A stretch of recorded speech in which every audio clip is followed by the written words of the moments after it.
Well, hello and welcome. This is Miss Heard with Miss Heard Song Lyrics Podcast. We're in Season 5, Episode 242. First ever Miss Heard Song Lyric with The Animals with their song House of the Rising Sun. The Miss Heard lyric is, and it's been the ruin of many a world war, and God, I know I'm one. And then the correct lyrics is, and it's been the ruin of many a poor boy, and God, I know I'm one.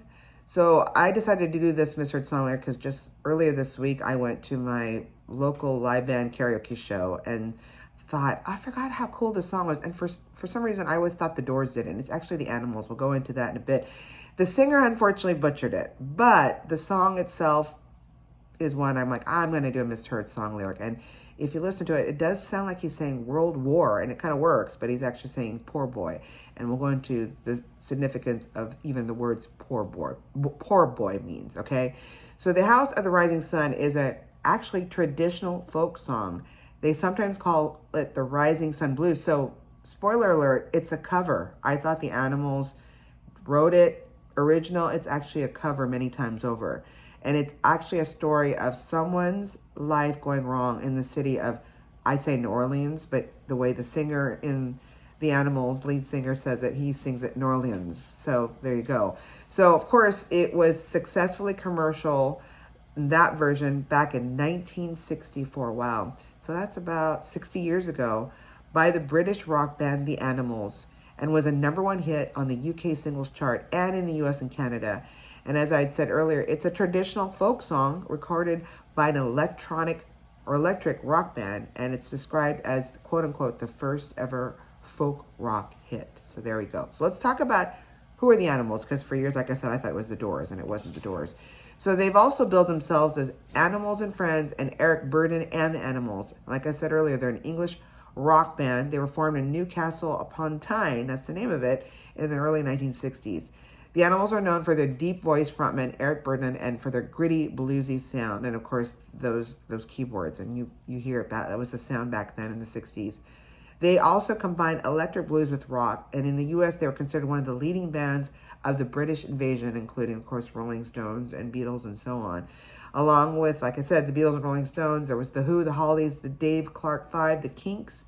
And the group introduced contemporary British music and fashion to American audiences. And of course, Burdon's powerful voice, which I love, because I love me a deep, gritty, powerful voice, man or woman, helped with a lot of the Animals singles. So The House of the Rising Sun, Baby, Let Me Take You Home, I'm Crying, Boom Boom, Don't Let Me Be Misunderstood, Bring It On Home to Me, We Got to Get Out of This Place, It's My Life, Don't Bring Me Down, CC Rider, and Help Me Girl, Monterey, and Sky Pilot. Lots of great songs.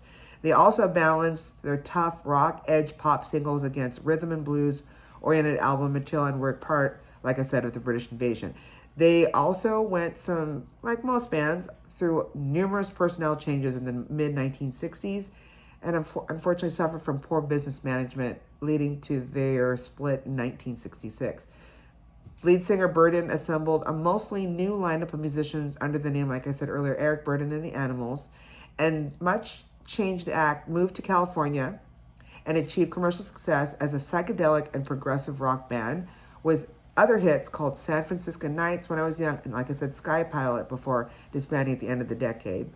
And the original lineup of the Animals was Alan Price, Shaz Chandler, of course Burdon, Hilton Valentine, what a wonderful name, and John Steele, which they did reunite for a one-off benefit concert in Newcastle in 1968 just for a bit. A lot of them launched brief comebacks in 1975 and 83, some partial regroupings of the original names, but that's the rest is history. And then what I didn't realize is the Animals were officially inducted to the Rock and Roll Hall of Fame back in 1994. So gosh, 94, we're talking about now, what, 40 years now? 30 years? God, time is flying. So here we go. Eric Victor Burdon. Let's talk about him, the lead singer. So he was born back on May 11th, 1941. He's a Taurus, just like myself, and he'll be having a birthday soon.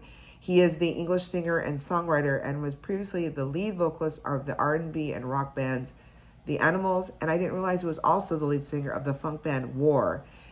He is known for his distinct, powerful blues rock voice and also for his intense stage performances. In 2008, he was ranked 57th in Rolling Stone's list of the 100 greatest singers of all time. And the original band was the Alan Price Rhythm and Blues Combo, which formed in 1958 and then became the Animals shortly after Burden joined the band. And then in 1967, Burden married a beautiful, what they call Anglo-Indian hippie. Her name was Angela King, or Angie, and a model connected to the music scene. Interestingly enough, the next year she left him for Jimi Hendrix.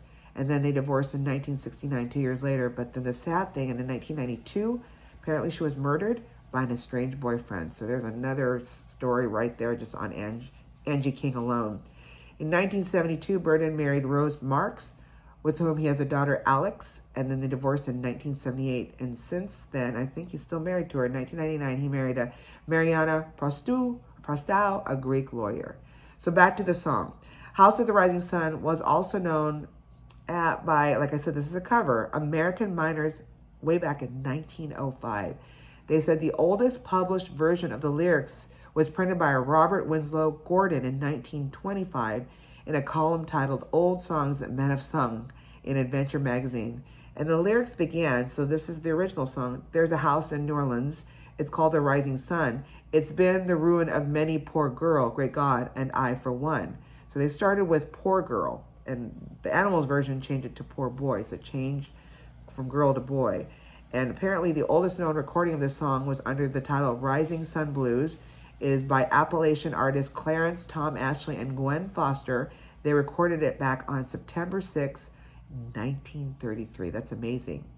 Ashley, or Clarence Tom Ashley, said he learned it from his grandfather, and Enoch Ashley, that's an old name, Enoch, who got married around the time of the Civil War, which suggests that the song could have been written years before its turn of the century.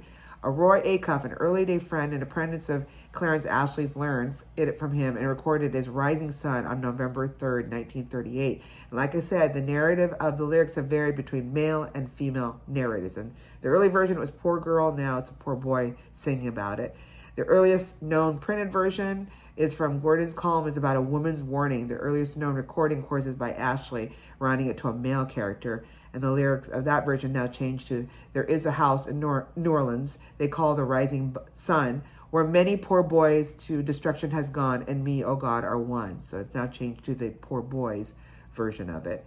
And on an expedition with his wives to eastern Kentucky, the folklorist and Alan Lomax set up his recording equipment in Middlesbrough in the house of the singer and activist Tillman Cadle, husband of Mary Elizabeth Barnacle, all these names.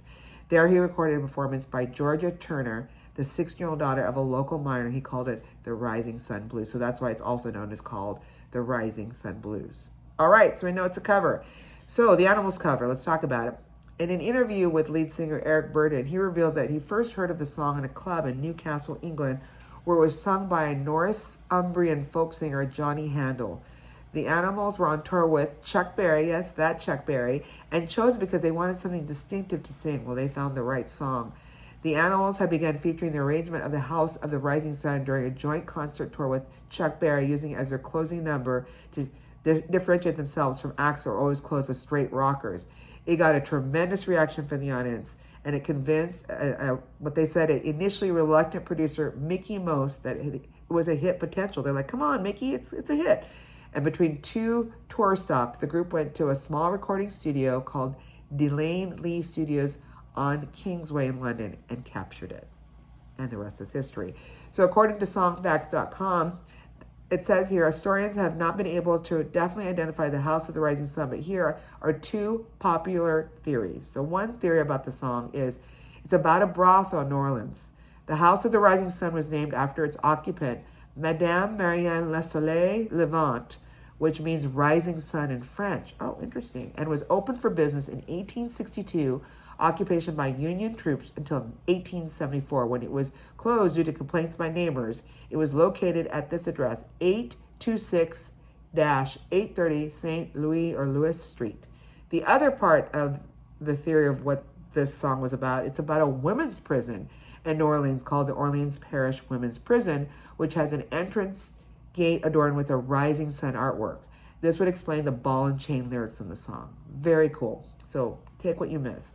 There is a music video. So way back, even before MTV, they were smart enough, or whoever, the Animals, or who was managing the Animals, in 1964, so we're talking about 60 years ago, where they're in these amazing matching blue suits with bright yellow shirts and black ties, and they just follow along as they're playing. And I'm assuming they're actually playing, and Eric Burden is actually singing. It looks like he is, or if he's lip syncing, he's doing a good job. But it was posted on YouTube back on July 3rd, 2009. So this show will be 15 years, and it's about roughly 248 million views, almost 259. So there you go. We now know it's a cover. It was probably from a coal miner song way back when, in the early turn of the century, even earlier. And it was made really famous by the Animals. Lots of covers, but the Animals is what we're known for it. And again, it's not about World War, but it's about a poor boy at this case with the song lyric. If you have any great suggestions like this misheard song lyric, just send it to any of our social media sites like Twitter, formerly Twitter, now it's X, Facebook, Instagram, or you can just send me an email at misheard, that's MISSHEARD songs @gmail.com. Till then, keep singing those songs wrong. Bye.